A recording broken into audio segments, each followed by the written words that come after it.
Hello friends, welcome to the EDUDOS app. और आज हम अपना लेक्चर स्टार्ट कर रहे हैं वेक्टर्स के साथ। ऑलरेडी मैं आपके साथ डिस्कस कर चुकी हूँ parallelogram law of vector addition. आज हम लोग बात करेंगे बाकी जो दो लॉ बचे हैं वो triangle law and parallelogram law of vector addition, polygon law of vector addition. ठीक है, तो सबसे पहले डिस्कस कर रही हूँ triangle law of vector addition. ठीक है, तो देखिए नाम से क्लियर हो जाना चाहिए। मैं सबसे पहले वाले का भी नाम लिख रही हूँ और जो बाकी के तीन हैं वो भी मैं यहाँ पर लिख रही हूँ। ठीक है ना, तो टोटल वेक्टर्स को हम तीन तरीके से ऐड कर सकते हैं। तो first one is your parallelogram law, जो कि हम ऑलरेडी डिस्कस कर चुके हैं। Parallelogram law and then comes your triangle law. ठीक है जी, and then comes your polygon law.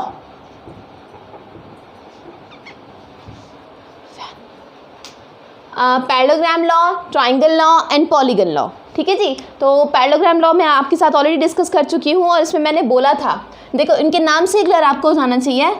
Parallelogram, यहाँ पर है ट्राइंगल। ठीक है ना, तो क्या है पॉलीगन। पैरेललोग्राम लॉ बोलने का मतलब होता है कि अगर हम पैरेललोग्राम की दो ये कंसेक्यूटिव जो साइड्स है, एडजेसेंट साइड्स, अगर इनसे हम दो वेक्टर्स को रिप्रेजेंट करेंगे तो जो पैरेललोग्राम का जॉइनिंग वाला डायगोनल होगा वो रिप्रेजेंट करेगा इन दोनों के रिजल्टेंट को।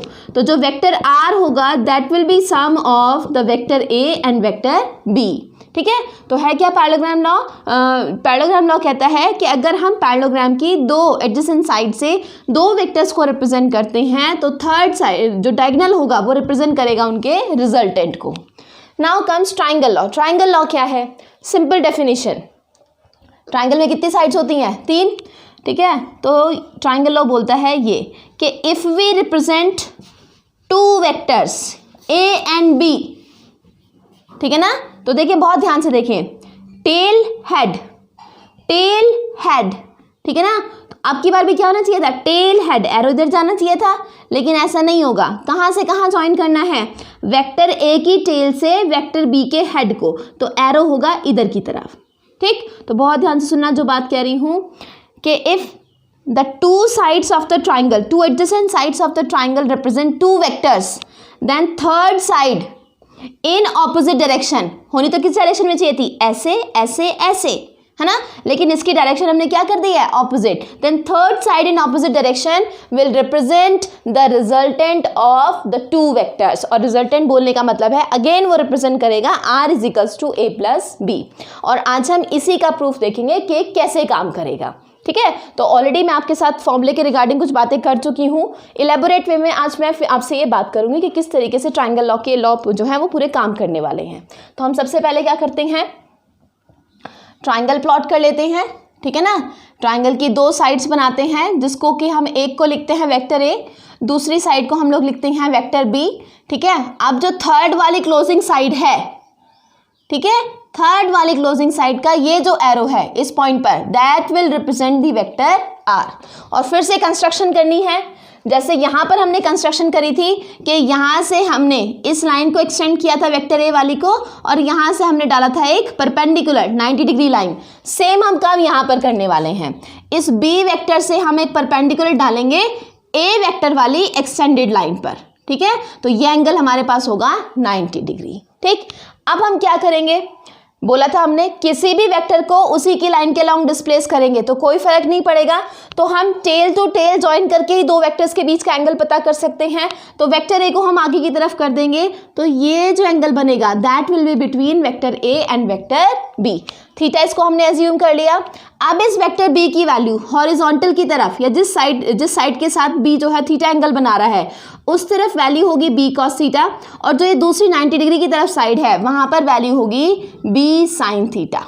ठीक है, तो आपके B वेक्टर के दो कंपोनेंट हो गए, B cos theta and B sin theta. Now comes, क्योंकि ये वाला जो ट्राइंगल है अब कौन सा बन गया है, राइट एंगल ट्राइंगल, तो इसको हम नाम दे देते हैं आप। ठीक है ना, क्या नाम देंगे इसको हम, XYZ। ठीक है जी, और क्या बोलेंगे कि फ्रॉम ट्राइंगल XYZ हाइपोटेन्यूज का square is equals to base का स्क्वायर प्लस परपेंडिकुलर का स्क्वायर।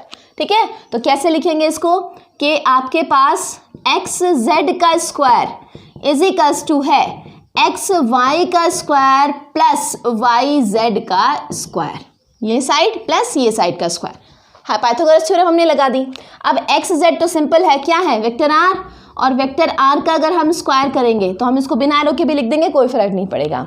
ऐसे ही एक्स वाई जो साइड है हम इसको एरो के साथ लिखें या बिना एरो के लिखें, एक ही बात है, ठीक है। तो मैं एरो नहीं लिख रही हूँ, उससे कंफ्यूज नहीं होना, क्योंकि हम यहाँ पर क्या कंसिडर कर रहे हैं, सिर्फ वेक्टर आर का मैग्नीट्यूड। तो वेक्टर आर जो आपको गिवन होगा वो 1 2 3 4 5 10 इस तरीके से न्यूमेरिकल वैल्यूज में आपको गिवन होगा, ठीक है जी। तो यहाँ पर देख लें, ये हो गया आर का square equals to X Y. अब एक्स वाई देखिए साइड, यहाँ से यहाँ तक तो वैल्यू है ए और यहाँ से यहाँ तक वैल्यू है बी कॉस थीटा, तो टोटल वैल्यू बन गई A plus B cos theta, और इसका क्या हो गया whole square, plus perpendicular side है बी साइन थीटा, तो हम क्या करेंगे बी साइन थीटा का होल स्क्वायर। क्या करना है, अब इसको एक्सपेंड कर लें, तो ये फॉर्मूला बन गया a square plus B square cos square theta plus 2ab cos theta plus B square sine square theta. ये तो टर्म्स आई इसको एक्सपेंड करने से, और ये इसका स्क्वायर मैंने यहाँ पर लिख दिया, और ये टर्म बन गई सिंपली आर स्क्वायर। क्या करें, अब इस वाली टर्म से और इस वाली टर्म से बी स्क्वायर को कॉमन ले लें, ठीक है जी। तो यहाँ से हो गया ये R square is equals to A square plus B square, और ब्रैकेट में है sine square theta plus cos square theta, और प्लस है 2ab कॉस थीटा, ठीक जी। और यहाँ से बन गया ये वेक्टर आर का square is equals to A square plus B square. क्यों, क्योंकि sine square theta plus cos square theta कितना हो जाएगा 1, मैथमेटिकल इनइक्वालिटी, ठीक है। लिख भी देती हूँ मैं यहाँ पे साइड में, because sign square theta plus cos square theta is what 1, ठीक है, ब्रैकेट बंद। और यहाँ से ये अल्टीमेटली फॉर्मूला बन गया कि रिजल्टेंट होता है under root a square plus B square plus 2ab cos theta, ठीक। अब बहुत ध्यान से समझें, ये तो आया हमारे पास ये रिजल्टेंट का मैग्नीट्यूड। अब हमें तो इसकी डायरेक्शन भी बतानी है, तो डायरेक्शन के लिए हम लोग क्या करेंगे, हम मान लें कि वेक्टर आर जो है ए के साथ जो एंगल बना रहा है वो कितना है फाई।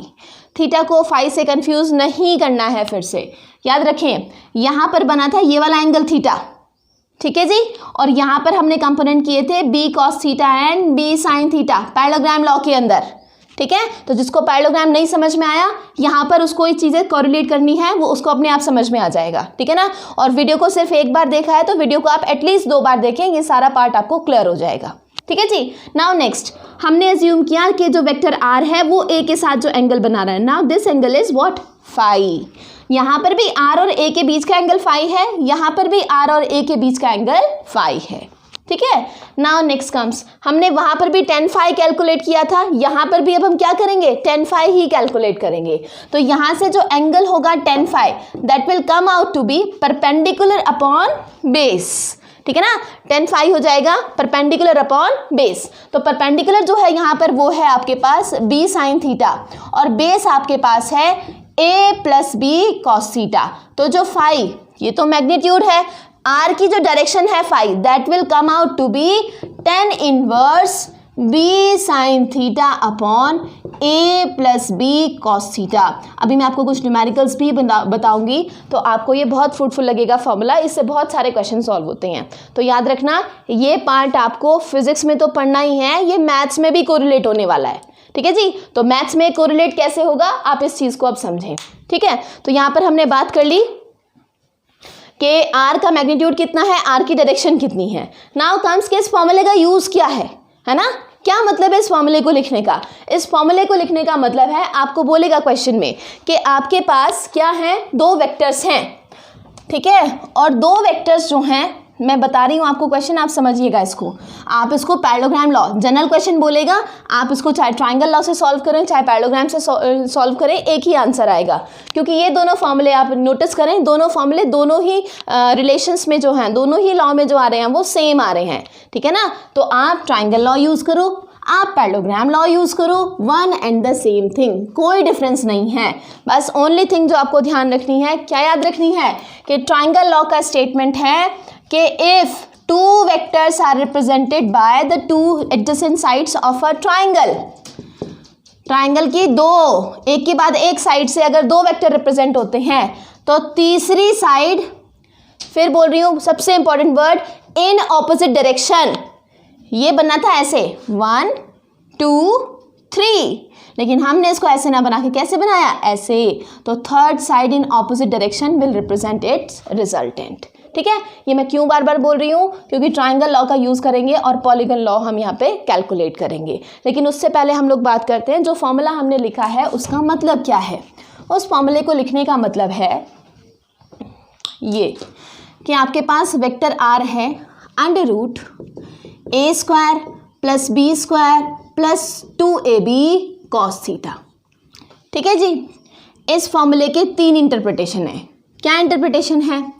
पहला तो है कि अगर वेक्टर a है इधर और वेक्टर b है सेम डायरेक्शन के अलोंग, ठीक है, यानी कि दोनों के बीच में थीटा की वैल्यू कितनी है, 0 डिग्री, और हमें इनको क्या करना है, ऐड।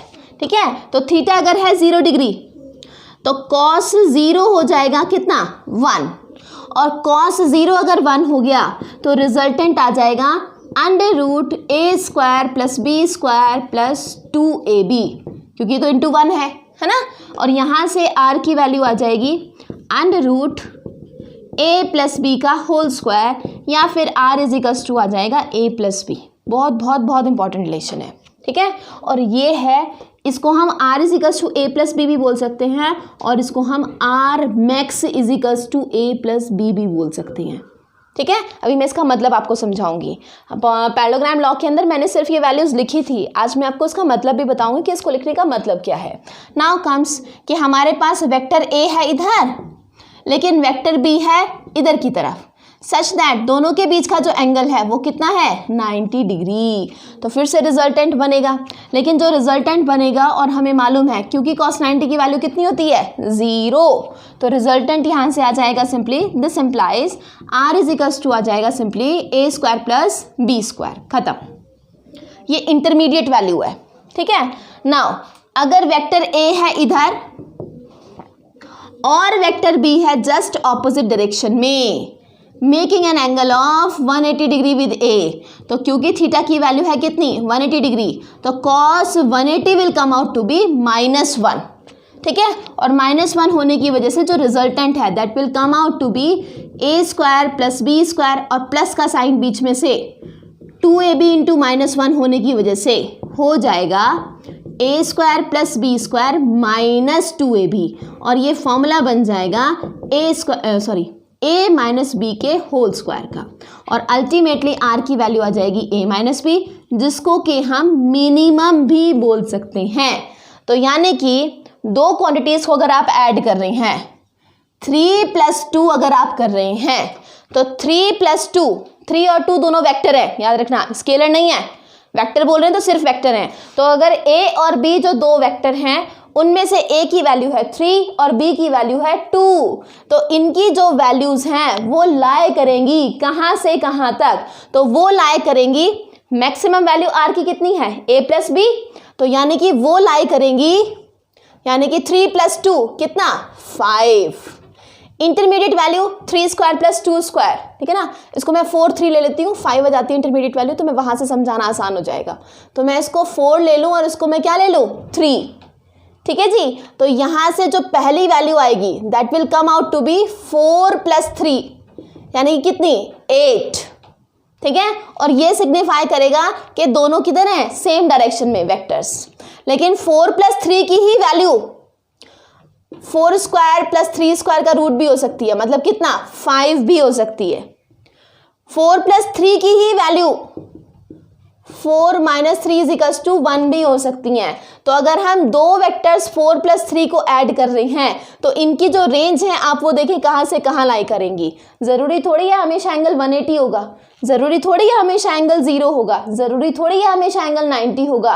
एंगल तो 30 भी हो सकता है, 45 भी हो सकता है, 60 डिग्री भी हो सकता है। तो जो वो वैल्यूज़ लाई करेंगी that will come out to be in this range. तो 4 + 3 का जो सम है वो 1 to 8 रेंज के अंदर लाई करता है। ये फॉर्मूला ये सिग्निफाई करता है। तो अगर आप दो वेक्टर्स को ऐड करेंगे तो तब तक आपको वैल्यू नहीं पता चलेगी, एडिशन उनका नहीं पता चलेगा जब तक आपको उन दोनों के बीच का एंगल नहीं मालूम है। ठीक है, तो अब क्वेश्चन कैसे आएंगे? पहला क्वेश्चन तो यही कि रेंज किधर लाई करेगी। दूसरा क्वेश्चन कैसे आएगा कि आपको आर की वैल्यू दे, ए की वैल्यू दे, बी की वैल्यू दे और क्या वैल्यू पूछे? थीटा। ठीक है, आपने इस फॉर्मूले के अंदर वैल्यू रखनी है, जो कट पिट सकता है काट देना है। ठीक है, इधर टर्म रहेगी ए प्लस बी का होल स्क्वायर करना है, इसका होल स्क्वायर करोगे, जो भी वैल्यू आएगी वो इसमें से माइनस कर दोगे, 2ab से डिवाइड कर दोगे तो कॉस थीटा की वैल्यू मिल जाएगी। नेक्स्ट क्वेश्चन क्या होगा? आर पता है, ए पता है, थीटा पता है, बी पता करो। सिंपल। नाउ नेक्स्ट सेम यही, आर पता है, बी पता है, थीटा पता है, ए पता करना है। ठीक है, तो these are the type of questions which can be asked from this part. ठीक, इसमें एक स्पेसिफिक क्वेश्चन पूछा जाता है कि अगर थीटा 90 हो जाएगा तो आर ए बी में कितना एंगल होगा। तो भाई थीटा 90 है तो यानी कि दोनों वेक्टर्स कैसे हैं? परपेंडिकुलर।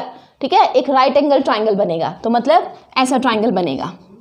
ठीक है, और ये वाली क्लोजिंग साइड जो होगी वो रिप्रेजेंट करेगी उनके रिजल्टेंट को। अगर ये है उसमें वेक्टर ए और ये है उसमें वेक्टर बी। ठीक है जी, तो इसके साथ हमारा ये जो ट्राइंगल लॉ है वो होता है खत्म। अब हम बात करते हैं पॉलीगन लॉ की। ठीक है ना, कि पॉलीगन लॉ क्या कहता है। देखिए भाई पॉलीगन लॉ क्या कहता है।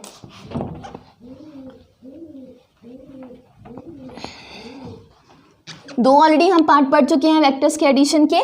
ठीक है ना, ट्राइंगल लॉ और पैराग्राम लॉ। अब हम लोग बात कर रहे हैं किसकी? पॉलीगन लॉ की। तो पॉलीगन लॉ बोलने का मतलब क्या होता है? पॉलीगन लॉ बोलने का मतलब है भाई कोई भी ऐसा स्ट्रक्चर जिसके अंदर 4 या 4 से ज़्यादा आपके साइड्स हो। ठीक है, तो मैं यहाँ पर बना रही हूँ एक हेक्सागन। ठीक है, हेक्सागन आप लोग समझते होंगे, हेक्सा मतलब 6 साइड्स वाला स्ट्रक्चर, ये है हेक्सागन। ठीक है, तो कितनी साइड्स? 1 2 3 4 5 6 पॉलीगन लॉ में आपको बता रही हूँ। ठीक है ना, तो क्या बोला गया कि if we represent 5 vectors A B C D and E by the 5 consecutive sides. अब कॉन्जिक्यूटिव साइड्स हैं तो कैसे ज्वाइन करेंगे? Tail head, tail head, tail head, tail head और अगेन टेल एंड हेड। देखिए कॉन्जिक्यूटिव बन गई है ना। तो लास्ट साइड भी कैसे बननी चाहिए थी? एरो नीचे होना चाहिए था, बट नो, ये जो लास्ट या ज्वाइनिंग साइड जो है इनकी, है ना, तो 6th साइड या joining side in opposite side will represent it's resultant. ठीक है, तो क्या बोला गया कि अगर पॉलीगन की बाकी सब साइड से हम किन्हीं भी वेक्टर्स को रिप्रेजेंट करते हैं तो जो क्लोजिंग साइड होगी ऑपोजिट डायरेक्शन में वो रिप्रेजेंट करेगी इनके रिजल्टेंट को। और रिजल्टेंट बोलने का मतलब क्या है कि वेक्टर आर की जो वैल्यू है that will come out to be vector A plus vector B plus vector C plus vector d plus vector e, इन सब का वो सम होगी। लेकिन कौन सा सम? Vector sum. मतलब हम इन दोनों वेक्टर्स को ऐड करते हुए इनके बीच का जो एंगल होगा वो भी हम कंसिडर करेंगे। इसको और इसको ऐड करेंगे तो हम इसके बीच का अगेन एंगल कंसिडर करेंगे।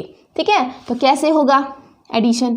हमें ये प्रूफ करना है कि आर जो है इसके इक्वल होता है। ठीक है, कैसे प्रूफ करेंगे? ऑलरेडी हम ट्राइंगल लॉ पढ़ चुके हैं, उसी का हम लोग इसमें यूज़ करेंगे। कैसे करेंगे प्रूफ? ये पूछ लेता है ना, 11th के अगर होम एग्जामिनेशन है उसमें पूछ लेता है कि ट्राइंगल लॉ की वैल्यू इतनी है तो प्रूफ करो कैसे।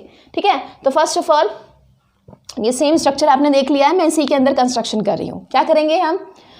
ए और बी दो कॉन्जिक्यूटिव साइड्स हो गई। अगर ट्राइंगल लॉ होता और बाकी ये सब साइड्स ना होती तो अगर मैं इन सब साइड्स को छुपा दूँ, इन सब साइड्स को मैं छुपा दूँ, ठीक है ना, तो ये और ये साइड्स अगर हमारे पास हैं तो इन सब को छुपाने के बाद अगर मैं इस साइड को इस साइड से ज्वाइन कर दूँ तो क्या ये स्ट्रक्चर सेम ट्राइंगल लॉ की जैसा नहीं है? यस और नो? तो यहाँ से 1 2 sides, third side in opposite direction, वो क्या रिप्रेजेंट करेगी? ए और बी का रिजल्टेंट। ठीक है ना, तो from this construction vector P is the sum of vector A and vector B. ठीक है ना, इसको हम लेकिन नाम देंगे। क्या नाम देंगे?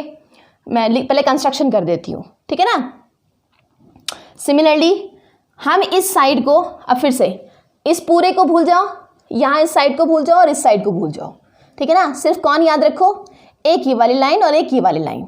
ठीक है, ये दो लाइन अगर आप याद रखो और इस पॉइंट से ज्वाइन कर दो इस पॉइंट को और एरो बना दो इधर और इसको क्या लिख दो? क्यू। तो this will now become again triangle. ठीक है, इसमें फिर से ट्राइंगल लॉ लग जाएगा। तो वेक्टर क्यू जो है, फिर से लिख रही हूं, वेक्टर क्यू जो है वो बराबर आएगा vector P plus vector C के। ठीक है, नाउ सेम, इसको भूल जाओ नीचे वाले पार्ट को सारे को, ठीक है ना, या इधर जो है वो वाला पार्ट भूल जाओ, सिर्फ याद रखो वेक्टर क्यू और वेक्टर डी, ये याद रखो। Again this will make a triangle, और फिर से इस साइड को यहाँ से ज्वाइन कर दो, एरो बना दो, पी था क्यू था, आप इसको लिख दो आर, ठीक है ना। And from this triangle you will see कि जो वेक्टर आर है that will be the sum of vector Q and vector D, ठीक है। तो जो वेक्टर आर है that is the sum of vector Q and vector D. And the last triangle, अभी सारे को भूल जाओ जो भी आपने देखा है, सिर्फ याद रखो ये और ये। तो 1 2 एडजेसेंट साइड्स हो गई, और थर्ड साइड ऑपोजिट डायरेक्शन में विल रिप्रेजेंट आर, ठीक है। सॉरी, ये भी आर लिख दिया मैंने, ये भी आर लिख दिया, मैं इसको एस लिख देती हूँ, ठीक है, डू नॉट गेट कंफ्यूज, इसको मैंने एस लिख दिया है। तो जो ये वेक्टर एस आया आपके पास, this value is q plus d, ठीक है। तो यहाँ से जो वेक्टर आर होगा that will be s plus e, vector r जो होगा that will come out to be s plus e. अब मैंने इतना स्पेस क्यों लिया, अरे भाई कंस्ट्रक्शन किया है तो लिखना तो पड़ेगा ना कि फ्रॉम ट्राइंगल दिस है ना। तो अब कैसे करेंगे, नाम दे दो इसको। देखो ए बी सी डी मैं ऑलरेडी यूज़ कर चुकी हूँ, पी क्यू एस पी मैं ऑलरेडी यूज़ कर चुकी हूँ, तो मैं इसको नाम दे देती हूँ T U V W X Y, ठीक है। तो यहाँ से जो हमने लिखा कि वेक्टर पी जो सम है वो ए प्लस बी का है, तो ये है हमारा from triangle T U V, ठीक है। और इसको बोल देंगे हम first equation. Similarly vector Q लिखा था, पी का सम है और सी का सम है, पी प्लस सी का सम है, तो इसको हम लिखेंगे टी वी डब्ल्यू, ठीक है। तो यहाँ लिखेंगे from triangle T V W, क्या बन गया, सेकेंड इक्वेशन। और यहाँ पर एक और बात लिखेंगे, दोनों इतनी लाइन लिखने के बाद कि अप्लाइंग ट्राइंगल लॉ, कौन सा लॉ, ट्राइंगल लॉ, ठीक है। मैं इसको शॉर्ट फॉर्म में लिख रही हूँ, अप्लाइंग ट्राइंगल लॉ, ठीक है जी। फिर से अगेन फ्रॉम ट्राइंगल, अब वही बात है, आप लिख दें, अगर लिख सकते हैं तो एस किसके बराबर है, क्यू प्लस डी, तो कौन सा ट्राइंगल बना, T W x, from triangle T W x, ठीक है ना। अप्लाइंग, फिर से वही पूरा ट्राइंगल लॉ, तो ये आ गया आपके पास, और इस इक्वेशन को लिख दें आप third equation. Now come r is equals to s plus c, तो ट्राइंगल कौन सा बना, टी एक्स वाई, ठीक। तो ये बन गया from triangle T X Y applying triangle law, ठीक है। ये आ गई आपकी फोर्थ इक्वेशन।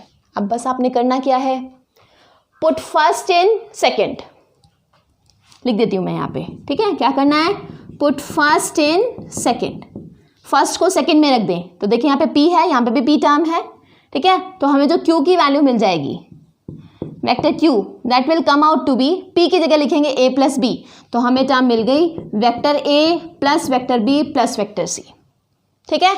और इसको हम लोग नाम दे दें फिफ्थ इक्वेशन, ठीक है। किसकी वैल्यू मिल गई हमको, क्यू की। अब क्यू वाली वैल्यू कहाँ पे रख दें, एस फाइंड आउट करने के लिए, तो पुट फिफ्थ इक्वेशन, ये वाली जो वैल्यू है क्यू की, इसको हम किस में पुट कर दें, थर्ड में। पुट 5 इन थर्ड, इसको उठा के इसमें रख दें, कुछ नहीं करना है। यहाँ थोड़ा सा पजल लग रहा होगा, यहाँ से देखें, इसकी वैल्यू यहाँ पे, ये जो आएगा इसकी वैल्यू यहाँ पे, ये जो आएगा इसकी वैल्यू यहाँ पे, और फाइनली आंसर आ जाएगा ये, ठीक है ना। तो सिर्फ यही है, पुट दिस इन दिस, बाकी सब सिंपल है, ठीक है। नाउ पुट 5 इन थर्ड, 5 को हमने थर्ड में पुट किया, तो हमारे पास जो वैल्यू है वो क्या क्या आ जाएंगी, vector S is equals to A B C तो था ही, और इसमें डी और है, तो ये बन जाएगा वेक्टर ए plus vector B plus vector सी प्लस वेक्टर डी, ठीक है। सिमिलरली इसको नाम दे दें क्या, सिक्स्थ इक्वेशन।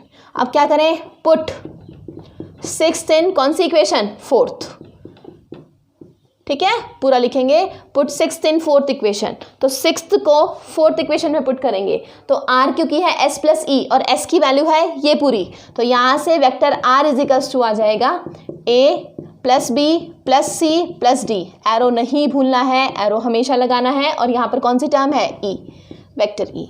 तो this is the answer, isn't it same, दोनों सेम है। तो यहाँ पर अब लिख देंगे हम लोग हैंस प्रूव्ड, ठीक है। तो पैरेललोग्राम लॉ को हम लोग ने प्रूव कर दिया with the help of triangle law, ठीक है, सॉरी पॉलीगन लॉ को हमने प्रूफ कर दिया with the help of triangle law. तो दिस इज द स्टेटमेंट कि अगर पॉलीगन की कॉन्जिक्यूटिव साइड से हम किन्हीं भी वेक्टर्स को रिप्रेजेंट करते हैं तो जो क्लोजिंग साइड है इन opposite direction will represent it's resultant, और रिजल्टेंट बोलने का मतलब होता है vector sum of all the values. ठीक है, तो आज के लिए इस लेक्चर में इतना ही है। नेक्स्ट लेक्चर में हम लोग पढ़ेंगे प्रोडक्ट ऑफ द वेक्टर्स। ठीक है, till then bye bye and do not forget to like share and subscribe our channel. Thank you.